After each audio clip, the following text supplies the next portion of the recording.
الحمد للہ رب العالمین والصلاة والسلام علی سید المرسلین اما بعد۔ حضرات، حکمت مومن کی کھوئی ہوئی میراث ہے۔ ارشاد فرمایا رحمت عالم نے کہ یہ جہاں بھی ملے اس کو لے لو۔ دنیا کی کسی قوم، کسی جگہ جہاں ملے وہاں سے حکمت لے لو۔ حکمت وہ چیز ہے کہ اگر اس کا استعمال آدمی کرتا ہے تو اس کو یقینی طور پر کامیابی میسر ہوتی ہے، اور حکمت کے چھوٹ جانے کے بعد انسان اپنی منزل سے بہت دور بھٹک جاتا ہے۔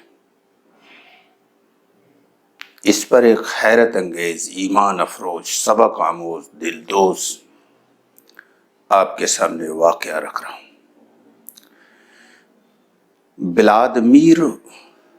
ولادمیر فرسٹ جو روسی حکمراں تھا، یہ 956 میں پیدا ہوا اور 1015 میں اس کی ڈیتھ ہوئی۔ یہ ابتداً بت پرست تھا، لیکن اس نے عیسائی مذہب قبول کر لیا اور پھر اس نے لوگوں کو عیسائی بنانے کی محنت شروع کیا، یہاں تک کہ روس کی اکثریت نے عیسائی مذہب کو قبول کر لیا اور تمام بتوں کو دریا میں پھینک دیا گیا۔ یعقوب نام کا ایک مسیحی راہب نے بڑی تفصیل سے، بہت ہی سبق آموز ڈھنگ سے اس واقعے کو لکھا ہے کہ ولادمیر کو اپنے آبائی دین، یعنی ان کا بت پرستی، مورت پوجا کا جو دین تھا، اس سے ان کا اعتماد اٹھ گیا، اور پھر انہوں نے تحقیق کے لیے یہودی علماء کو، عیسائی علماء کو اور مسلم علماء کو بلوایا۔ یہودی علماء سے جب ان کی گفتگو ہوئی تو انہوں نے کہا کہ ہمارا خدا ہم سے اس وقت ناراض ہے، ہم کو نہیں پتا کہ ہمارا مقام زمین میں ہوگا یا آسمان میں ہوگا۔ تو روسی حکمراں ولادمیر فرسٹ نے کہا کہ مجھے ایسے مذہب کی ضرورت نہیں۔ مسلم علماء کی زبان سے اسلام کی باتیں سن کر وہ بہت متاثر ہوا اور اسلام قبول کرنے کے لیے آمادہ ہو گیا، اور اس نے کہا کہ میں اسلام کے لیے سب طرح کی قربانی دینے کے لیے تیار ہوں، لیکن میں شراب کا بہت عادی ہوں، میں اسے نہیں چھوڑ سکتا، اس کے معاملے میں مجھے رخصت دی جائے۔ علماء نے کہا کہ اسلام میں شراب حرام ہے اور اس کا ترک لازم ہے۔ اس نے بہت ریکویسٹ کیا کہ مجھے اس میں ذرا سا چھوٹ دیجیے۔ علماء نے کہا یہ نہیں ہوگا۔ گفتگو ختم ہو گئی، وہ اسلام قبول کرنے سے باز رہا۔ عیسائی علماء سے جب اس کی گفتگو ہوئی، انہوں نے بڑی ہی حکمت اور دانش مندی کا ثبوت دیا، اگرچہ وہ اپنے مذہب اور عقائد کے اعتبار سے ولادمیر کو مطمئن نہ کر سکے، لیکن شراب کے معاملے میں اس کو چھوٹ دے دیا۔ اصولی طور پر عیسائیت سے مطمئن نہ ہونے کے باوجود روسی حکمراں نے عملی طور پر عیسائیت کو قبول کر لیا۔ ایک پروفیسر لکھتا ہے، "It was a turning point in Russian history and culture." یہ واقعہ رشین تاریخ اور کلچر میں ایک نقطۂ انقلاب بن گیا۔ ایک ملک جس کا مستقبل اسلام کی سمت جا سکتا تھا، اس کا مستقبل عیسائیت کی سمت میں چلا گیا۔ ہمارے جن علماء نے روسی حکمراں ولادمیر اول سے بات کی تھی، ان کو دین کا ایک مسئلہ تو معلوم تھا، لیکن ان کو دین کا دوسرا مسئلہ نہیں معلوم تھا۔ وہ دین کے قانونی مسئلے حرام و حلال کو تو جانتے تھے، لیکن وہ حکمت دعوت کے زیادہ گہرے مسئلے سے واقف نہیں تھے۔ یہی وجہ ہے کہ انہوں نے وہ نادانی کا ثبوت دیا جو ابھی آپ نے سنا۔ بلا شبہ اسلام میں شراب حرام ہے، لیکن یہ بھی ایک واقعہ ہے کہ اسلام میں شراب اول دن سے حرام نہیں تھی۔ مکہ کے لوگ رسول اکرم صلی اللہ علیہ وسلم کے پاس جاتے تھے، ایمان لاتے تھے، اور اللہ کے رسول ان کو توحید اور رسالت پر ان سے بیعت لیتے تھے، لیکن شراب چھوڑنے کا حکم ان کو نہیں دیتے تھے۔ مکے میں ایسے اہل ایمان تھے جو اسلام کے باوجود شراب پیتے تھے۔ ہجرت کر کے جب مدینہ گئے اور شراب کے بارے میں آخری حکم قرآن میں آ گیا، اس وقت انہوں نے شراب ترک کیا۔ اس سے یہ بات واضح ہو گئی کہ دعوت و تبلیغ کا آغاز شراب کے احکام بیان کرنے سے شروع نہیں ہوگا،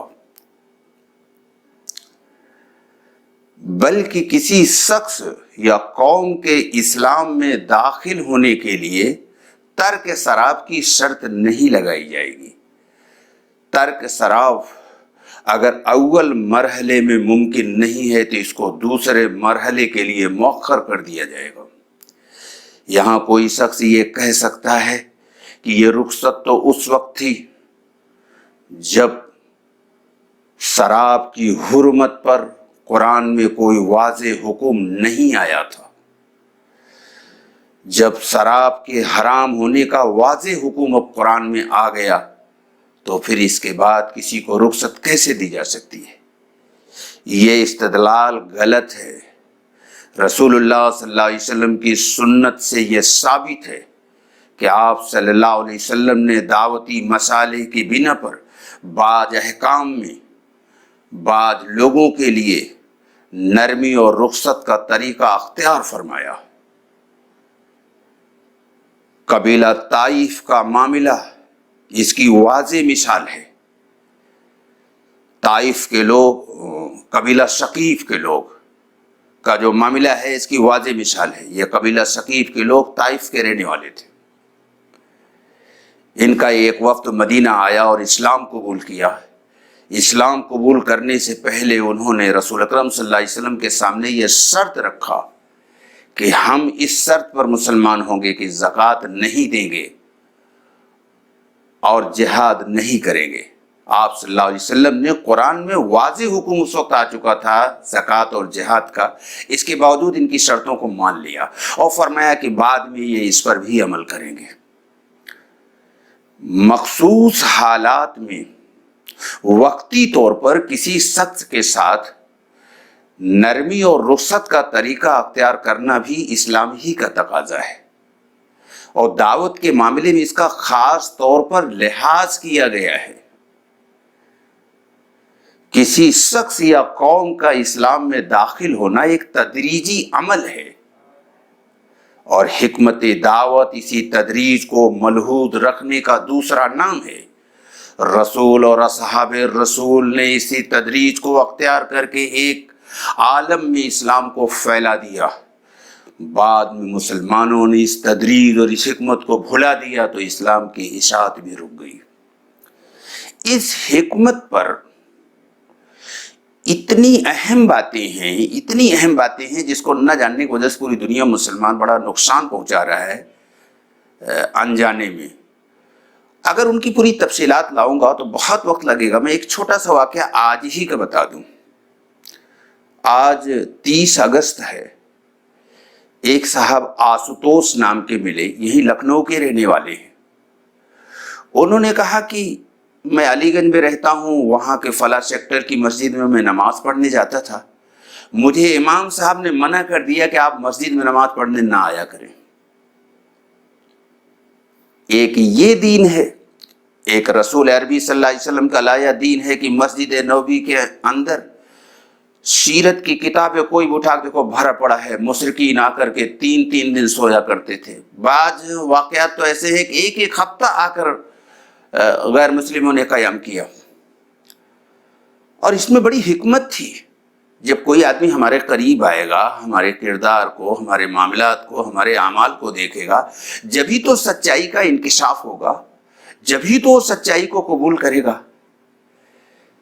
تو مجھے آج کا واقعہ کہ وہ بیچارہ غیر مسلم نماز پڑھ رہا تھا، اب نماز پڑھتے پڑھتے حقیقی معنوں میں بھی وہ ایمان قبول کر لیتا، اس کو منع کر دیا گیا. یہ دعوتی ذہن اور دعوتی حکمت اور تدریج نہ جاننے کے نتیجے میں اس طرح کی باتیں سننے میں آتی ہیں. میں اسی پر اپنی بات کا اختتام کر رہا ہوں. اگلی مرتبہ میں حکمت سے متعلق بہت ہی اہم بات تو یہ بھی تھی، بڑا ہی دردناک واقعہ ہے کہ ایک پورا ملک جو اسلام میں داخل ہوتا وہ ہماری اس حکمت نہ اختیار کرنے کے نتیجے میں، ہماری نادانی کے نتیجے میں وہ اسلام کے بجائے وہ عیسائیت کی طرف چلا گیا. اس طرح کے اور بھی بہت سارے واقعات اور حکمت سے متعلق بہت ساری چیزیں جس کو ہمارے لوگ نہیں جانتے. مثلا ایک دن ایک مولوی صاحب کا کچھ اعتراض آیا تھا کہ ہم تو علی الاعلان ایسا کہیں گے کسی بات کے معاملے میں.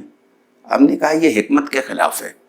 رسول اکرم صلی اللہ علیہ وسلم کے مشن میں اول دن سے ہی تھا کہ کعبہ کے اندر جو 360 مورتیاں ان کو نکالنا ہے، لیکن اللہ کے رسول نے پورا 13 سال مکی زندگی میں ایک دن بھی مورتیوں کے نکالنے کی کوئی بات نہیں کی، نہ کوئی تقریر کیا، نہ کوئی مطالبہ کیا، نہ کوئی احتجاج کیا. یہ آپ کی حکمت تھی. پرامن خاموش تعمیری کام کرتے رہے یہاں تک کہ مکے پر آپ کا غلبہ ہو گیا، پھر مورتیاں نکل گئیں. یہ اللہ کے نبی صلی اللہ علیہ وسلم کی زندگی میں حکمت بھری پڑی ہے، لیکن لوگوں کا ذہن ادھر پتہ نہیں کیوں نہیں آتا. بہرحال اگلی مرتبہ میں تفصیل کے ساتھ حکمت سے متعلق بہت ساری چیزیں لاؤں گا. وما علینا الا البلاغ.